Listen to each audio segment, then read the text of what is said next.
Aujourd'hui, nous parlerons de la suite de ce merveilleux thème. Amen. Le témoignage de Kingsley Bali est vraiment très important. Les choses que nous négligeons et nous pensons que Dieu ne tient pas compte de cela. Si nous ne faisons pas attention et nous les commettons sans repentance, cela va nous conduire dans l'enfer. Permettez-moi que je vous parle d'une autre chose, déclarait Kingsley Bali. Elle concerne les vœux. Les gens qui formulent des vœux. Bon nombre de croyants sont redevables en matière de vœux dans l'Église aujourd'hui. Quelle que soit la chose qui les a empêchés d'honorer leurs vœux, ce sont eux, ceux qui le savent. Mais ce dont je voudrais parler ici est le danger qui résulte du fait de ne pas accomplir votre vœu fait à Dieu. Si tu as fait un vœu à Dieu et que tu ne l'honores pas, tu cours un danger. Amen. Quel est ton vœu que tu as fait à Dieu? Quels sont les vœux que tu as fait à Dieu que tu n'as pas honoré? C'est ça. Si ces vœux-là, tu ne les honores pas, tu cours un danger. Si vous allez faire quelques vœux à Dieu, en l'occurrence un vœu monétaire, c'est-à-dire que vous avez promis de donner un certain montant d'argent à Dieu, vous devez l'honorer. Mais n'ayez pas peur, disons, si vous ne l'avez pas maintenant. Il existe une voie de sortie. S'il vous plaît, n'allez pas devant Dieu pour lui dire que vous êtes désolé d'avoir fait le vœu, sinon vous attirez sa colère. Ce que vous ferez est de prendre le peu d'argent que vous pouvez rassembler, selon la direction du Saint-Esprit, et aller auprès de votre pasteur ou du pasteur de l'église, vous aviez fait le vœu, et lui dire comment vous aviez fait le vœu, et comment vous avez été incapable de l'accomplir. Puis donnez-lui la somme, vous vous détenez, et demandez-lui de prier pour vous, et d'annuler aussi le reste du vœu.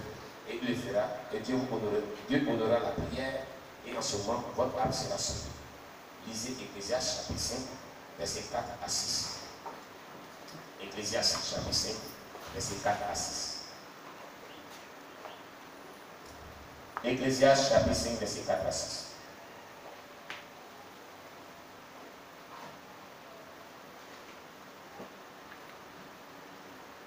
Est-ce qu'on a la page? Ecclésiaste chapitre 5, versets 4 à 6.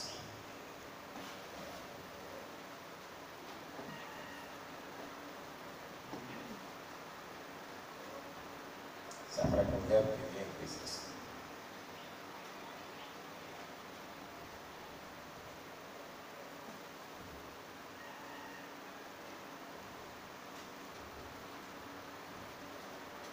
Ecclésiaste chapitre 5, verset 4 à 6.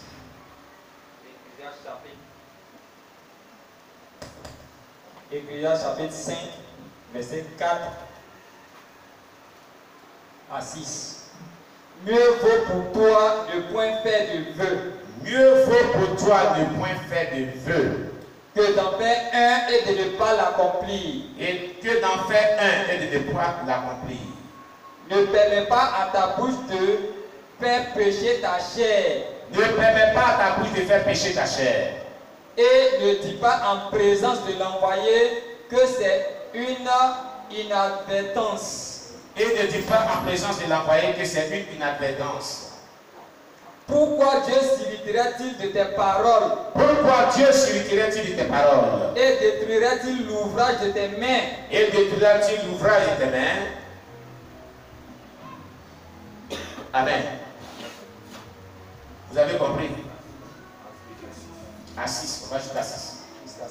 Car il y a des vanités dans la multitude des songes. il y a des vanités dans la multitude des songes. Il y en a aussi dans beaucoup de paroles. Il y en a aussi dans beaucoup de paroles. C'est pourquoi Crains Dieu. Crains Dieu. Crains Dieu. Quand il fait un vœu, il faut l'honorer. Voilà ce que Dieu dit. Amen. Permettez-moi de vous raconter l'histoire pour que vous compreniez ce que je dis. Il y a de cela quelques mois, un frère me rencontra et me dit qu'il avait fait un vœu de 100 000 naira dans une église. Il a aussi dit qu'il fit un autre vœu de 30 000 naira dans une autre église. Le frère a dit que depuis qu'il avait fait ses vœux, il a commencé par avoir des problèmes financiers. Et il m'a demandé ce qu'il devait faire dans cette situation. Je lui ai dit d'attendre jusqu'à ce que l'Esprit Saint me dise ce que je devais lui répondre. Le frère m'avait appelé sur son téléphone portable à plusieurs reprises pour recevoir la réponse. Mais la réponse ne m'était pas encore donnée, jusqu'à la nuit où nous étions en plein programme dans notre camp. Comme nous discutions le sujet, le Saint-Esprit m'a expressément demandé de lui dire de prendre 10 000 naira et d'aller à l'église, ministère de rédemption ministrée, afin de racheter le vœu de 100 naira qu'il avait fait. Et même qu'il devrait prendre 5 000 naira pour racheter les 30 000 dont il fit le vœu dans l'autre église. Le jeune homme a obéi.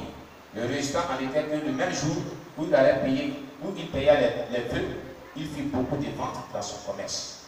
Le retard dans l'accomplissement des vœux entraîne le retard dans la prospérité financière. Amen. Ecclésiaste 5, verset 6. On lit le verset 6. Ecclésiaste chapitre 5, verset 6. On lit. Ecclésiaste 5, le verset 6. Car s'il y a des vanités dans la multitude des songes, il y en a aussi dans beaucoup de paroles.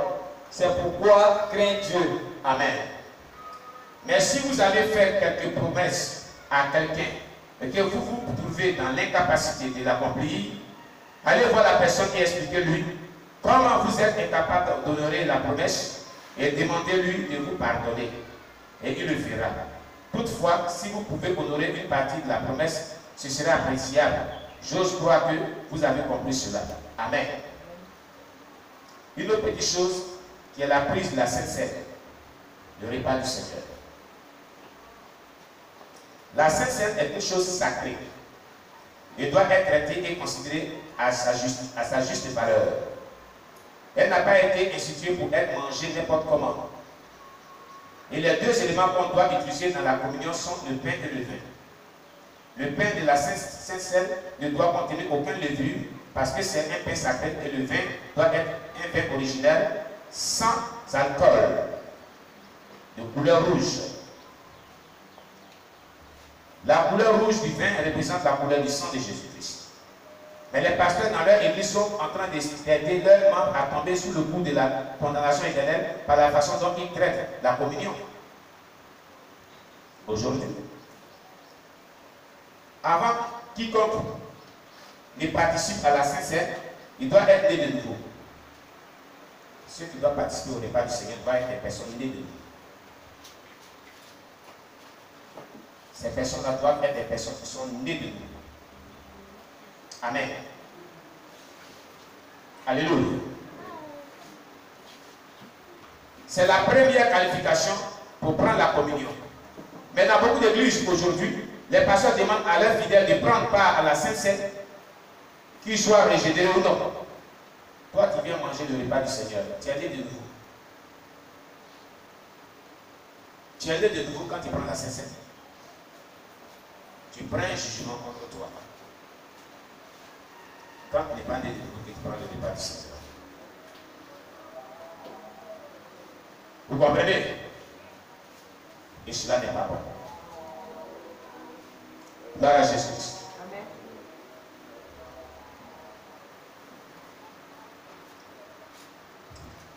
Les pasteurs demandent à leurs fidèles de prendre part à la Sainte Seine, à la Sainte Communion, qu'ils soient régénérés ou non. Mais tant qu'ils sont membres de leur église, ils sont qualifiés à prendre la Sainte Communion. C'est une erreur dangereuse qui vient de la chair ou de l'autel de l'église.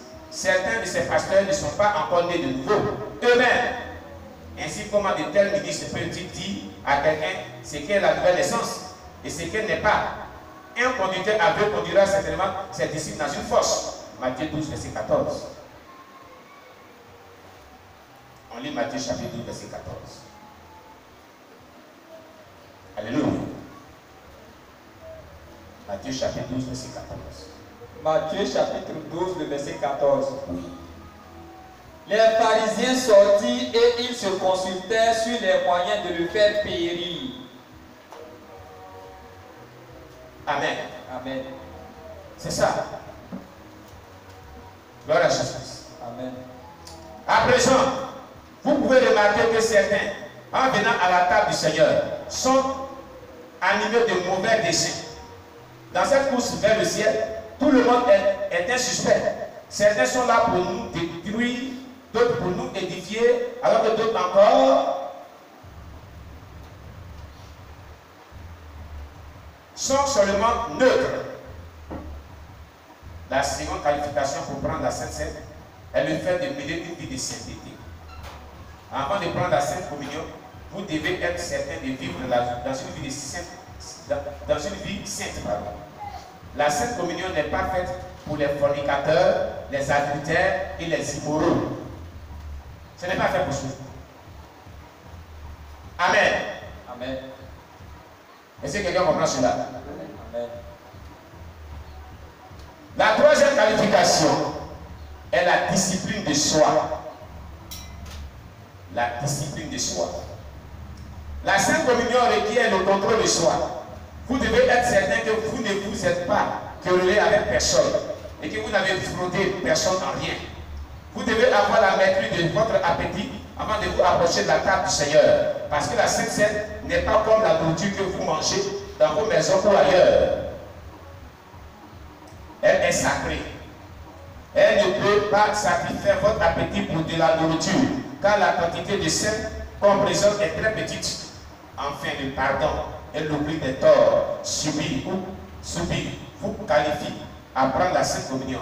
Vous devez pardonner à quiconque vous a offensé de quelque manière que ce soit. Et vous devez oublier les torts avant de prendre la Sainte Communion. Amen. Jésus-Christ a dit, si vous pardonnez aux hommes leurs offenses, votre Père Céleste vous pardonnera aussi. Mais si vous ne pardonnez pas aux hommes, votre Père ne vous pardonnera pas non plus vos offenses. Matthieu 6, verset 14 à 15. La communion requiert la consécration. Amen. Amen. Il y a des personnes qui viennent prendre le repas du Seigneur alors qu'ils n'ont pas pardonné à leur prochain, alors qu'ils vivent dans le péché, alors qu'ils ne sont même pas nés de nouveau. Ils viennent prendre le repas du Seigneur, mais à la peine de Dieu. Et bien avant de prendre le repas du Seigneur, on prêche dessus, on enseigne dessus. Mais malgré ce qu'ils se lèvent, ils viennent prendre le repas du Seigneur. C'est une malédiction. Ils augmentent leurs problèmes. Sans le savoir.